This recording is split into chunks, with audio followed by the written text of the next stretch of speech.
അസ്സലാമു അലൈക്കും വറഹ്മത്തുള്ളാഹി വബറകാതുഹു. സുന്നി വിദ്യാഭ്യാസ ബോർഡ് ഇംഗ്ലീഷ് മീഡിയം സ്കൂളുകളിൽ 4ാം തരത്തിലേക്ക് തയ്യാറാക്കപ്പെട്ട അഹ്കാമു തജ്വീദിന്റെയും വർക്ക് ബുക്കിന്റെയും 10ാമത്തെ ചാപ്റ്ററാണ് വായിക്കുന്നത്. അൽ മദ്ദുൽ ലാസിമിൽ കലിമി എന്നാണ് പാഠത്തിന് ഹെഡിങ് ഉള്ളത്. മദ്ദുൽ ലാസിം രണ്ട് വിധമാണ്: മദ്ദുൽ ലാസിം കലിമിയ്യ്, മദ്ദുൽ ലാസിം ഹർഫിയ്യ്. ഈ പാഠത്തിൽ പറയുന്നത് മദ്ദുൽ ലാസിം കലിമിയാണ്.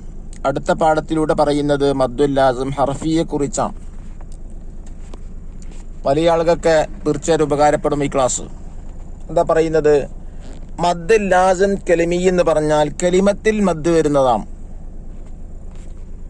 അഥവാ മദ്ദക്ഷരത്തിന് ശേഷം അതേ കലിമത്തിൽ സ്ഥിരമായി സുക്കൂൻ വന്നാൽ ഉണ്ടാകുന്ന മദ്ദിനാണ് മദ്ദുൽ ലാസിം കലിമി എന്ന് പറയുന്നത്. ഉദാഹരണമായി അൽ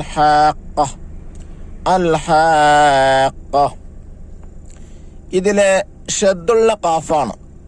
മദ്ദക്ഷരമാകുന്ന അലിഫിന് ശേഷം ഷദ്ദുള്ള അക്ഷരമാണ് വന്നിട്ടുള്ളത്, ഖാഫ്. ഷദ്ദുള്ള അക്ഷരം യഥാർത്ഥത്തിൽ സുക്കൂനുള്ള ഒരക്ഷരവും ഹർക്കത്തുള്ള ഒരക്ഷരവും കൂടിച്ചേരുമ്പോഴാണ് ഷദ്ദുള്ള അക്ഷരമായി തീരുന്നത്. അതായത് ഷദ്ദുള്ള ഒന്നാമത്തെ അക്ഷരത്തിന് സുക്കൂനി എന്നർത്ഥം. അപ്പൊ മദ്ദുൽ ലാസിമായ കലിമി എന്ന് പറഞ്ഞാൽ മദ്ദക്ഷരത്തിന് ശേഷം സ്ഥിരമായി സുക്കൂന് വരിക, അഥവാ ഷദ്ദുൽ അക്ഷരം അത് ഒരു പദത്തിൽ വരിക. അതിനാണ് മദ്ദുൽ ലാസിം കലിമി എന്ന് പറയുന്നത്. നമുക്ക് വായിക്കാം. അൽ ഹാഖ വലല്ലാലീൻ വസ്സാഫാത്തി സഫാ ഫഇദാ ജാഅത്തിസ് സാഖ. മുകളിൽ കൊടുത്ത ഉദാഹരണങ്ങളിൽ അടയാളപ്പെടുത്തിയ ഭാഗങ്ങൾ നോക്കൂ. അവിടെയെല്ലാം മദ്ദക്ഷരങ്ങളുടെ ഉടനെ സുക്കൂൻ വന്നിട്ടുണ്ട്. മദ്ദക്ഷരങ്ങൾക്ക് തൊട്ടിപ്പിറകെ സുക്കൂൻ വന്നാൽ കൂടുതൽ നീട്ടണമെന്ന് നാം മുമ്പ് പറഞ്ഞിട്ടുണ്ടല്ലോ. നമുക്ക് വിശദമായി പരിശോധിക്കാം. അൽ ഹാഖ എന്ന ഉദാഹരണം എടുക്കാം. മദ്ദക്ഷരമായ അലിഫിന്റെ ഉടനെ ഷദ്ദുള്ള ഖാഫാണല്ലോ ഇതിലുള്ളത്. സുക്കൂനുള്ള ഒരക്ഷരവും ഹർക്കത്തുള്ള ഒരക്ഷരവും കൂടിച്ചേരുമ്പോഴാണ് ഷദ്ദുൽ അക്ഷരമായി തീരുന്നത്. ഉദാഹരണം അൽ ഹാഖ എന്നുള്ളത് അൽ ഹാഖ എന്നുണ്ടാവാം. അത്താമ അത്താമ വലല്ലാലീൻ വലല്ലാലീൻ എന്നാണ്. അഥവാ ഷദ്ദുള്ള അക്ഷരത്തിന്റെ ഒന്നാമത്തെ അക്ഷരത്തിന് സുക്കൂനായിരിക്കും എന്നർത്ഥം. ഇവിടെയെല്ലാം മദ്ദക്ഷരത്തിന്റെ തൊട്ടിപ്പിറകെ സുക്കൂൻ വന്നതായി ബോധ്യപ്പെട്ടില്ലേ? ഇങ്ങനെ മദ്ദക്ഷരത്തിന് ശേഷം അതേ കലിമത്തിൽ സ്ഥിരമായി സുക്കൂന് വന്നാൽ ഉണ്ടാകുന്നതാണ് മദ്ദുൽ ലാസിം. ഇത് 3 അലിഫിന്റെ ഖദർ നീട്ടൽ നിർബന്ധമാണ്. 3 അലിഫ് എന്ന് പറയുന്നത് 6 ഹർക്കത്താണ്.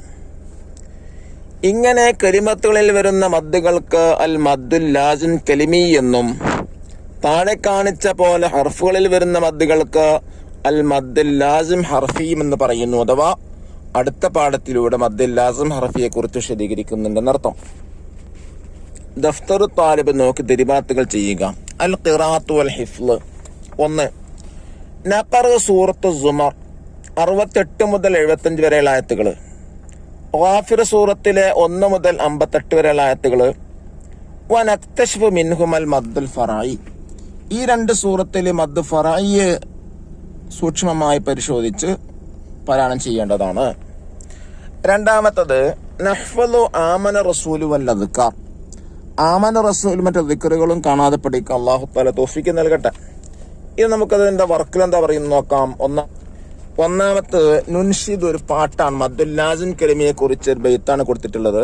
വസ്സാഫാത്തിൽ മദ്ദില്ലേ, മദ്ദുൽ ലാസിം പേരല്ലേ, ഹർഫുൽ മദ്ദിനുടനെ സുക്കൂനും വന്നാൽ ലാസിം മദ്ദല്ലേ. നോക്കൂ രണ്ടാമത്തെ ആക്ടിവിറ്റി. നഖറഉൽ ആയാത്തിൽ ആതിയത വനക്തശ്ഫു മിൻഹാ മവാളിഅൽ മദ്ദിൽ ലാസിം. താഴെ പറയുന്ന ആയത്തുകൾ പാരായണം ചെയ്തിട്ട് അതിലെ മദ്ദുൽ ലാസിമിന്റെ സ്ഥലങ്ങൾ പരിശോധിക്കുക. വഹജ്ജഹു ഖൗമുഹു ഖാല തുഹജ്ജൂനി ഫില്ലാഹി വഖദ് ഹദാൻ. സൂറത്തുൽ അൻആമിലെ 80-ാമത്തെ ആയത്താണ്. ഇതിൽ നോക്കൂ. വഹാജ്ജഹു. ഇവിടെ ഹ എന്ന മദ്ദിയായ അലിഫിന് ശേഷം അതിന്റെ ഉടനെ ഷദ്ദുള്ള ജ എന്ന അക്ഷരം വന്നു. ജ എന്നുള്ള യഥാർത്ഥത്തിൽ ജ് ജ എന്നാണല്ലോ. അതുകൊണ്ട് അവിടെ സ്ഥിരമായി സുക്കൂനാണ്. ഇങ്ങനെ വന്നാൽ 3 അലിഫ് നീട്ടൽ നിർബന്ധമാണ്. അതിൽ തന്നെ മറ്റൊരു ഭാഗം തുഹാജ്ജൂനി മദ്ദിയായ അലിഫിന് ശേഷം അവിടെയും ഷദ്ദുൽ അക്ഷരം വന്നു. രണ്ടാമത്തെ ആയത്ത് നോക്കൂ. ഖുൽ അഫഗൈറല്ലാഹി തഅ്മുറൂനി അഅ്ബുദു അയ്യുഹൽ ജാഹിലൂൻ. സുമർ സൂറത്തിൽ 64-ാമത്തെ ആയത്ത്. ഇവിടെ തഅ്മുറൂനി ഇവിടെ മദ്ദിയായ അക്ഷരമാകുന്ന വാവിന് ശേഷം നി എന്നുള്ള ഷദ്ദുൽ അക്ഷരം വന്നു. അഥവാ ഒന്നാമത്തെ അക്ഷരത്തിന് സുക്കൂന് വന്നു. ഇങ്ങനെ വന്നാൽ മദ്ദുൽ ലാസിമാണ് അവിടെ ഉപയോഗിക്കേണ്ടത്. അടുത്ത ആയത്ത് മുദ്ഹാമ്മതാൻ. റഹ്മാൻ സൂറത്തിൽ 64-ാമത്തെ ആയത്ത്. ഇവിടെ നോക്കും. മുദ്ഹാമ്മതാൻ മദ്ദക്ഷരമാകുന്ന അലിഫിന് ശേഷം മ എന്നുള്ള ശബ്ദലക്ഷരം വന്നു. അതുകൊണ്ട് നേരത്തെ പറഞ്ഞതുപോലെ തന്നെ ശബ്ദലക്ഷരമാകുന്ന ഒന്നാമത്തെ അക്ഷരത്തിന് സുക്കൂനും രണ്ടാമത്തെ അക്ഷരത്തിന് ഫത്ഹുമായിരിക്കുമല്ലോ. യുവാദ്ദൂന മൻ ഹാദ്ദല്ലാഹ വറസൂലഹു. മുജാദല സൂറത്തിൽ 22-ാമത്തെ ആയത്ത്. ഇവിടെയും യുവാദ്ദൂന മദ്യാക്ഷരത്തിന് ശേഷം ശബ്ദലക്ഷരം വന്നു. ഹാദ്ദ മദ്യാക്ഷരത്തിന് ശേഷം ഷദ്ദുള്ള ദാല് വന്നു. അലം തറ ഇലല്ലദീ ഹാജ്ജ ഇബ്രാഹീമ ഫീ റബ്ബി. സൂറത്തുൽ ബഖറയിലെ 258-ാമത്തെ ആയത്ത്. ഇവിടെ ഹാജ്ജ മദ്ദിയായ അലിഫിന് ശേഷം ഷദ്ദുള്ള ജീമ് വന്നു. വമാ മിൻ ദാബത്തിൻ ഫിൽ അർളി ഇല്ലാ അലല്ലാഹി റിസ്ഖുഹാ. സൂറത്ത് ഹൂദിലെ 6-ാമത്തെ ആയത്ത്. ഇവിടെ ദാബ മദ്ദിയായ അലിഫിന് ശേഷം ശദ്ദുൽ അക്ഷരം വന്നു. ഫഇദാ ജാഅത്തിത് താമ്മത്തുൽ കുബ്ര. നാസിയാത്ത് സൂറത്തിൽ 34-ാമത്തെ ആയത്ത്. ഇവിടെ അത്താമ്മ മദ്ദിയായ അലിഫിന് ശേഷം ഷദ്ദുള്ള മീമ് വന്നു. ഫഇദാ ജാഅത്തിസ് സാഖ.